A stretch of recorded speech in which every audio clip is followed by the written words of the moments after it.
Hi guys, back at it again. This is Nicole's point of view. Skylar and I returned to our table, leaving a puddle of milk for the janitor to come clean up. I felt bad for him, and I almost went over and asked to help him clean it up before Noah nudged me.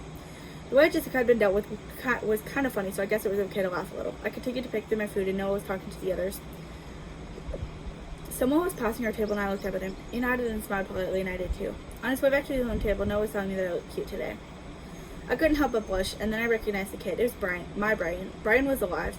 I watched as he got his backpack and left the cafeteria. I got out of my seat following him. Maybe he was going to the library and I could talk to him there. I liked the library.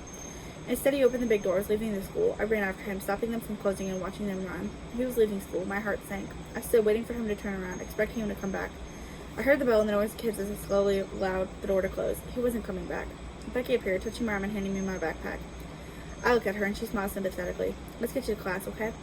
I wipe my eyes and nod. We walk to class together, and Becky hugs me before going to Mr. Warner's room. I go into Mrs. Abbott's classroom, and Noah pulls my chair out again. Brian would have done that too. Yeah, he would, actually. You don't know him. I do. I sit down, my mind in a hurricane. My mind in a hurricane. Okay, that makes sense, I guess. Mrs. Abbott hands out a paper for us to work through, and it's stuff about history and whatnot. I don't feel like working on it. I can't focus. Brian is here, but so is Noah. Noah wants to be something. Brian's never hinted at it, or maybe he was in and couldn't read the signs. I looked over at Noah, who was working on his worksheet and writing quickly. I turned back to my paper, managing to only have half of it for homework. When the final bell rings, Mrs. Abbott tells us to have everything done for tomorrow. We move pretty quickly, and the next Monday starts the last week. I pack my things, saying goodbye to Noah, and walking over to the elementary school with Ellie and the others. We get our younger siblings in the chat excitedly. They must have had a good day. When we got home, Mom was laying on the couch. She smiled over at us. Hey girls, how was your day? She sat up and they smiled too. It was good, Mom. How was yours?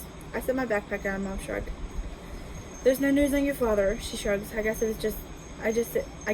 was as good as it could be with that information.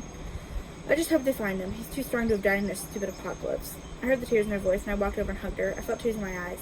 He's okay, Mom. He's out there somewhere. They just gave up. That's what I said, she whispers. I'm going out tomorrow. I'm going to try and find him.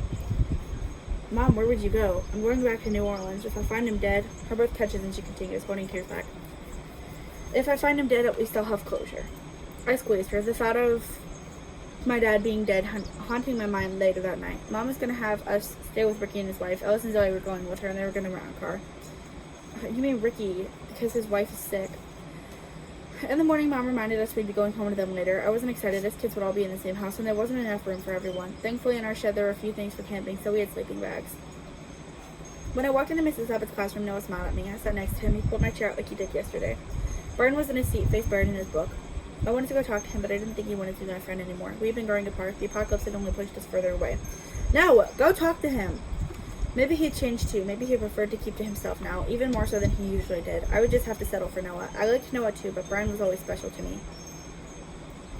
No, Brian. It's Brian. Noah waved at me and I looked over at him. Hey, I was trying to see if you wanted to hang out after school. I want to show you something. I think you'll find it interesting. I smiled, glancing back at Brian before looking at Noah. I'm gonna let him go. I have to. Sure, sounds cool. What are we gonna do? It's a surprise. Noah smiles, turning to the blackboard. Mrs. Abbott asks us to get our worksheets from yesterday out, and everyone moves to take things out. A paper ball hits me, and I turn to see Skyline. She holds up an empty paper, and I mouth to her. What can I do? She motions for me to hand her my paper, and I lock eyes with the kid between us. If I get the answers too, I won't say anything, he whispers, and I hand my paper back.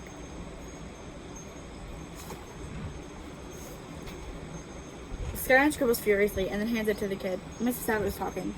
I'm going to come around and do a quick homework check. We're going to start on the history paper we did at the end of the day, since it's the last thing I had open on my desk. So have the papers face up. She started down the desks on the right side of the classroom, looking between them. I turned to the kid, who was still on the front page. Hurry, I hissed, and the kid glared at me. Shut it, freak. He continues writing, and Mrs. Abbott stood behind him in seconds.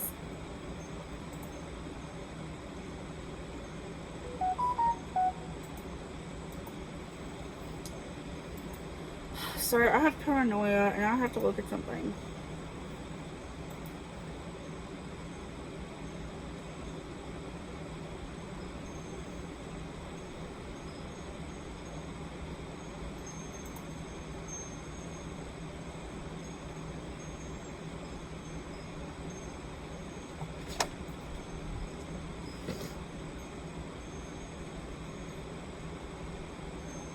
Okay. Forgive me, I'm a paranoid person. Aw, Mr. Logan, what's this? She picks both papers up and I sink into my seat. Noah's looking over confused. Oh, copying, I see. She let me. Skyline had her head propped up on her hand, but she was listening in. She heard Logan call me a freak. Nicole, you know I have a no copying rule, right? I just got here yesterday. I was just trying to help him, I exclaimed, and Logan was smirking. He was trying to get me in trouble. So you were allowed to copy each other at your old school? No, Nicole, since you and Logan were copying, you're both going to get zeros. No, you can't. It's fine, Nicole. You're still going to pass. It's just a 0. Honestly, that would break me. It's just a 0. No. I've never gotten a 0, ever. Yeah, I've had B's and C's from time to time, but never a 0. I felt tears coming and I bite my lip. I couldn't cry about it. I would get bullied. Mrs. Abbott, don't give her a 0, Sterling calls. She dropped her paper. He picked it up and began copying it. That's why her desk is such a mess. She couldn't find it because he basically stole it. Mrs. Abbott glances at my messy desk, and for once I'm thankful for Skyline. The whole class was watching, and Mrs. Abbott writes 10 on my paper. She puts a 0 on Logan's paper, setting it back on his desk before continuing. As she should. Skyline, good save. Kind of not believable, but Mrs. Abbott, I guess, is kind of stupid. I turn back to Skyline, and she smirks over at me. I smile, turning back to my paper. At lunch, we talked about what happened in class. It was a completion grade, and Ellie ended up with a 7. She wasn't complaining. She just didn't care. I can't believe Skyline did that, Ellie was saying. That was really nice of you. Skyline smiles. Hey, I know what it's like to get 0s, especially when your parents expect more of you. Thank you, I mumble again. Noah's super close to me, his knee touching mine. He was warm, but I don't want to point out how close we were.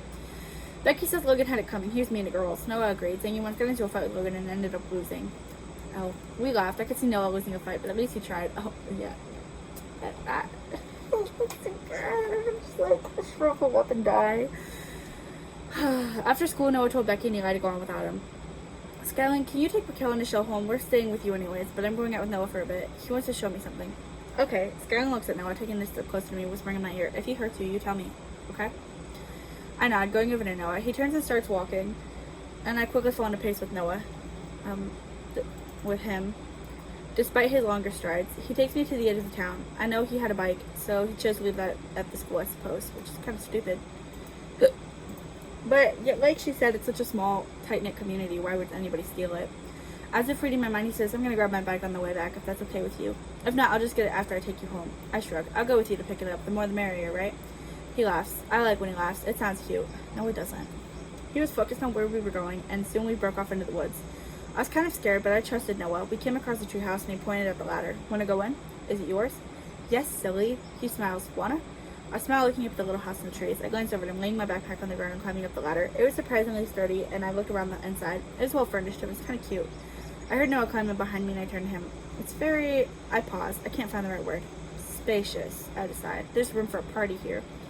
Noah smiles. I'm glad you like it. We even have a little cooler over there. We put ice in when we hang out here in the summer. This bad boy needs some lovin'.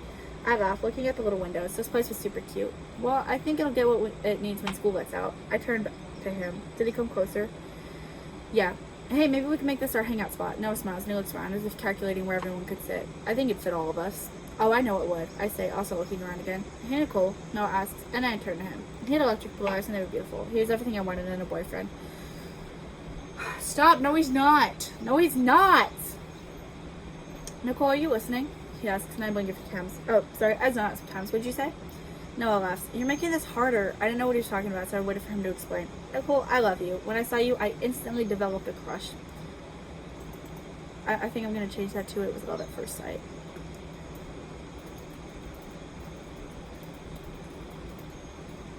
I don't really believe in that, but I suppose it could be real. Then, getting to know you more, that crush became something more. I'm going to change that to my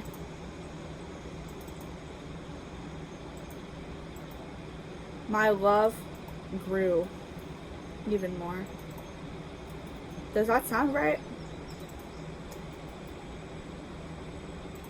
I don't know. I don't really like how that sounds, but we're going with it because Noah is cringe and I don't like him.